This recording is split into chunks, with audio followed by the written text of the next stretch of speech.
Her true story, from California. My son texted, "You won't be joining us. My wife prefers to keep it only her family." After I paid for the whole vacation, so I froze the travel fund before takeoff. They boarded the plane. The card didn't. "You should understand your place. My wife prefers to keep the vacation just for her family.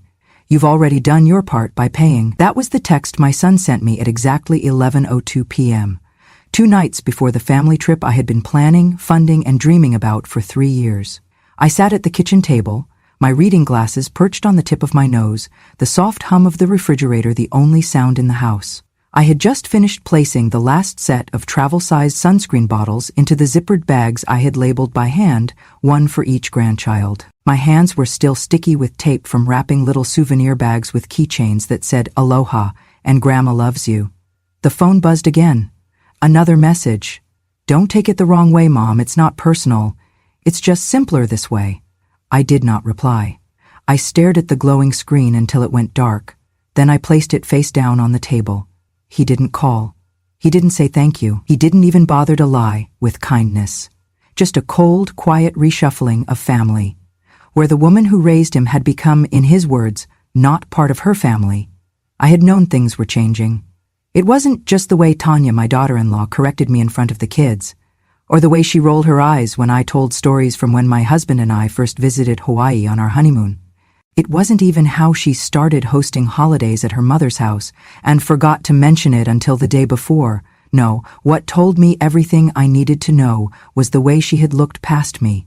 Not through me, but past me, like a waitress at a restaurant that had already dropped off the check. Still, I never thought Nathan would go along with it. He had once written me Mother's Day cards that made me cry. He used to bring me pink tulips every March, even when he moved out of state. When he was a boy, he told his teachers I was his best friend. I kept the picture he drew in 2nd grade, the one where I had a cape and the caption said, "My mom saves the day." Apparently, I was no longer part of that story. I looked at the small duffel bag I had packed for myself. Inside were 2 sundresses I hadn't worn in years, a photo of my late husband I planned to place on the dinner table during our night at the beach, and a small box of matches for the candle I wanted us all to light in his memory. The candle was lavender, his favorite scent. I had imagined us standing on the sand, barefoot, as the sun dipped into the ocean. I imagined my grandson holding my hand, asking, "Did Grandpa love the beach too?" And I would say he loved it enough to bring me here before we could afford it. He loved it more because he shared it with me. But that wouldn't happen now, because I wasn't invited. I had paid for the beachfront villa. I had booked the flights. I had organized the airport transfers, the luau tickets, the snorkeling lessons, the breakfast baskets. I had spent hours on the phone with a travel agent, making sure the beds were soft enough for the kids, the walkways flat enough for Tanya's mother's bad knee. And now I was a line item that had been crossed off, the ATM that wired the funds and then quietly disappeared. I sat in the kitchen a long while. The clock ticked toward midnight. The house was dark around me, but I didn't turn on the light. I let the dim glow of the under-cabinet bulbs cast long shadows over the counters I had scrubbed earlier that evening. For a moment, I felt shame. Not anger, not even sadness, just shame. The quiet, aching kind that makes you feel like a fool for hoping. I thought about calling him. I even picked up the phone. But what would I say? "That hurts?" He knew that. "You've changed?" Of course he had. "Please let me come." I couldn't beg. Not after all I had given. I set the phone back down.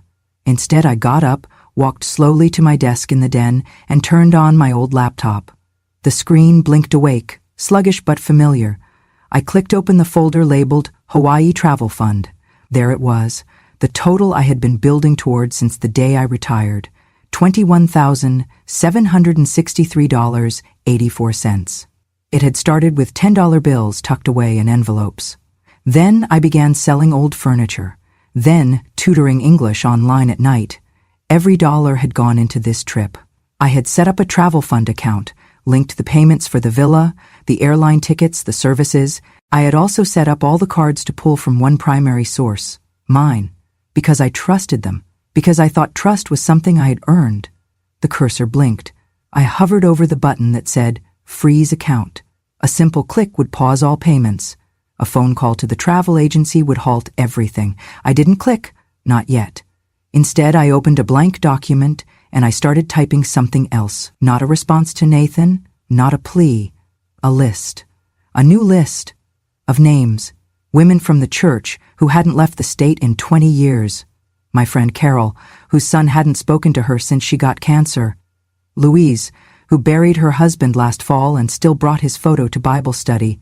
Frances, who helped raise her grandkids but wasn't invited to their graduations. Beverly, who told me last month that no one had ever taken a picture of her on the beach. I saved the file. Then I went back to the bank page. I clicked freeze. A small box popped up. Are you sure you want to pause all linked transactions? I clicked yes. Another message. All linked cards will be disabled immediately. Yes. Then I sat back, closed the laptop, and took a deep breath. I picked up the souvenir bag I had made for my youngest grandson. I took out the keychain and placed it on the table. Then I unwrapped the others, one by one. And for the first time in 3 years, I let myself imagine a different kind of trip. One where I was not unwanted, not a burden, not a footnote, but a host. And I smiled. Not out of revenge, but out of something stronger. Clarity. It started with a jar. An old mason jar I kept behind the flower in the kitchen cabinet. I called it the dream jar, though nobody knew that but me. Every time I skipped buying something small, a bottle of vitamins, a movie rental, a new pair of house shoes, I'd take that money, in cash, and slip it into the jar. It wasn't much at first.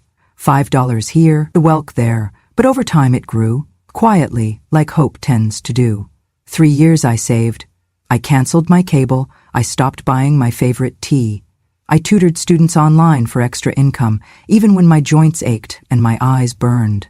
I turned the heat down at night and wore double socks. I declined invitations to lunch, telling friends I had a tight month. They didn't know I was putting every dime into that jar. For what? For a memory. For one last beautiful moment as a family. Hawaii wasn't just a destination, it was a symbol. James and I had gone there for our honeymoon. We were just 24, barely married, broke as could be. We shared a single suitcase and split sandwiches at lunchtime. He got sunburned so badly on the second day, he wore a bedsheet like a cape for the rest of the week. We laughed more than we ever would again. After he died, I made a quiet promise to myself. I'd take the family there. I'd let the grandkids see what he saw. Let Nathan feel the sand his father once walked. Maybe it would reconnect us. Maybe it would remind him of where he came from, of who loved him first. So I planned. I researched villas that could house all 9 of us. I called the travel agent a dozen times to ask about bed arrangements, dietary needs, and wheelchair access for Tanya's mother. I ordered custom t-shirts with everyone's name and the words, "Family is Forever, 2023, printed across the front. I chose a beachfront home with a fire pit. I imagined us sitting around it, lighting candles one by one, each of us saying a word to describe James.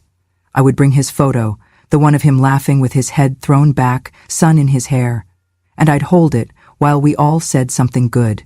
I imagined silence, then tears, then laughter, but mostly I imagined being seen, being thanked, being held. None of that happened. Because somewhere along the way, I stopped being part of the picture. I don't mean just the metaphorical one, I mean literally. I noticed it slowly. Fewer group photos. When they posed at Thanksgiving, Tanya would say, "Let's do one of just the kids." Then, "Let's do one with just our family unit." And by the time they were done, there wasn't time for one with me. At Christmas, they all wore matching sweaters, red with white trees. Mine was blue. I didn't even know there was a plan. Nathan would brush it off. "Oh, you're not into that stuff, Mom." But I was. I just wasn't asked. Tanya took over birthdays. She hosted everything at her mother's place. I was invited, but I felt like a guest. Once, she told someone, "Nathan's mom is here too," as if I'd wandered in uninvited. And always, she smiled like she didn't mean harm. But harm doesn't always come with raised voices. Sometimes it comes with exclusion, with omission, with being the one left out of every photo, every story, every seat at the table. But still, I planned. I held on, because this trip was going to bring us back together. Because once we were all under that Hawaiian sky, with waves whispering against the shore and children squealing in the sand. Maybe love would be enough to remind them. That was the story I told myself. That was the dream I built out of sacrifices, small and silent, until that text, that single text that turned a 3-year dream into a 3-second dismissal. You've already done your part by paying.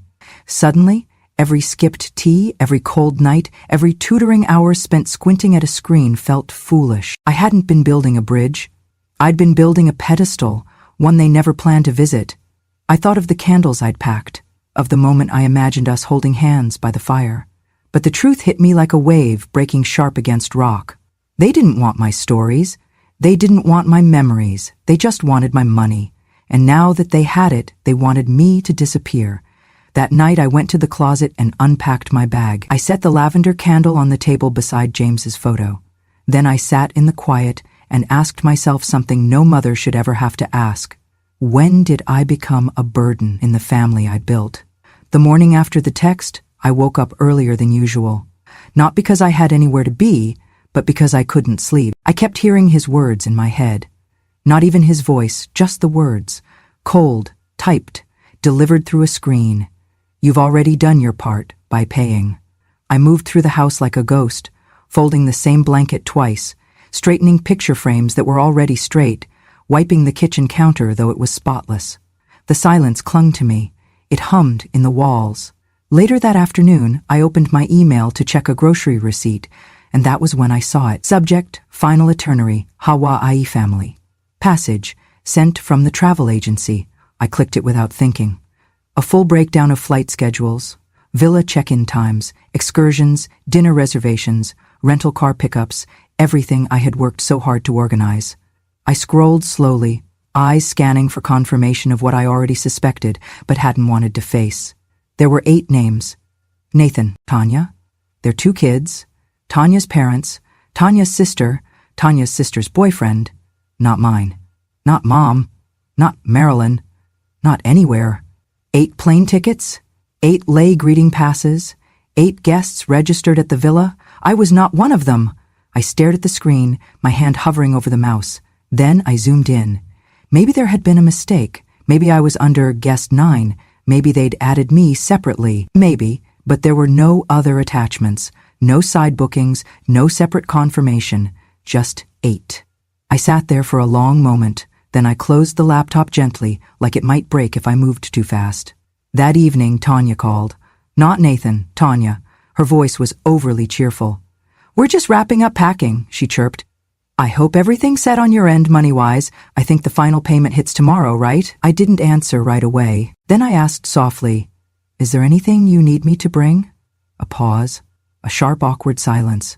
Bring, she echoed. Oh, no, you don't need to bring anything, I pushed gently. Just wondering if I should pack any games for the kids or snacks for the flight. I know sometimes they get motion sick. She cut me off, still smiling, but with steel in her voice now. Marilyn, we've got it all handled. You really don't need to worry. In fact, we were thinking it might be best if you took this trip to rest. Stay home, focus on you. She didn't say it with malice, but the finality was there. They had planned the whole thing with me excluded, and were now pretending it was for my own good. After the call ended, I stood in my kitchen, staring out the window at the bird bath James had installed 20 years ago. The water was still, not a ripple, just like me. Not angry, not shocked, just still. I walked to the closet, pulled down the small fireproof lockbox, and opened it. Inside were the documents I'd kept since opening the travel fund, the account I created, the account I funded, the account linked to every single booking. I flipped through the forms. There it was in bold letters, account holder Marilyn Rose Monroe, authorized users none, no co-signers, no shared ownership, no alternate access. I sat down and opened my banking app. There it was. Travel fund, $21,763.84. Status, active, linked cards. 6 primary billing owner, me. That's when I started thinking about how easily they had erased me, how confidently, how they had spent my generosity like it was their right, and discarded my presence like it was a burden. I was never meant to go. They just needed the money. It had never been our vacation. It was a transaction. and I had been the bank. But the thing about banks is, they can close. I did not make any decisions that night.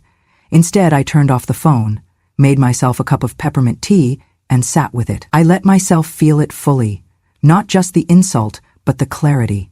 They did not forget me, they omitted me. And worse, they assumed I would be too passive, too old, too grateful for crumbs to notice. They thought I'd stay in the shadows and smile anyway. They forgot who raised them. I closed the app, and for the first time in months I slept through the night. I didn't yell, I didn't cry, I didn't call anyone to announce what I'd discovered. No dramatic phone calls, no explosive accusations. I simply made tea, sat in the chair James used to call the lookout, and stared out the window while my laptop blinked awake beside me. The house was still. No TV, no radio, just the wind tapping against the pane, and the occasional hum of the fridge. And in that silence, something inside me settled, not like calm, but like stone. I was no longer confused. I was no longer waiting for an apology. I was planning. I opened the banking application and scrolled to the travel fund section. My name was still at the top, account owner. I checked the linked cards, 6 in total. 1 for the resort, 1 for the car rental company, 1 for the airline, 3 for incidentals, food, excursions, entertainment, all set to auto-draw from the same source, my fund. I clicked the settings tab. There it was, transaction lock, freeze mode. I hovered over the toggle. A small note beneath it read, activate this setting to pause all outgoing charges from this account. Linked cards will be disabled. No new charges can be authorized without account owner verification. 1 click. That was all it would take. But I didn't click it yet. Instead, I opened another tab, the one for my calendar. I marked the departure day with a red circle. They were scheduled to leave LAX at 10:45 IEM, local time. If they arrived 2 hours early for check-in, that meant I'd want the freeze to begin at around 8:15 IEM, just as they queued up at the gate, confident everything had been paid for. That would be the moment the cards stopped working. But only if I told them not to. Only if I held the silence long enough. Still, I didn't press the button, not yet, because once you decide to stop playing the role people assign you, the good mother, the generous grandmother, the smiling supporter who never asks for anything back, there's no returning to that mask, and I wanted to be sure. So I gave them one last chance. Just one. I sent a message to Nathan, simple, soft. Me. Let me know if you'd like any help with the kids' bags or snacks before the trip. I can bring some extra motion sickness bands for Olivia. No reply. An hour passed. 2. I could see that the message had been read. Still nothing. No thank you. No acknowledgement. No we appreciate you. Just nothing. That's when I knew. There was no misunderstanding. This wasn't about miscommunication or forgetfulness or Tanya's preferences. This was about entitlement. About the quiet cruelty of people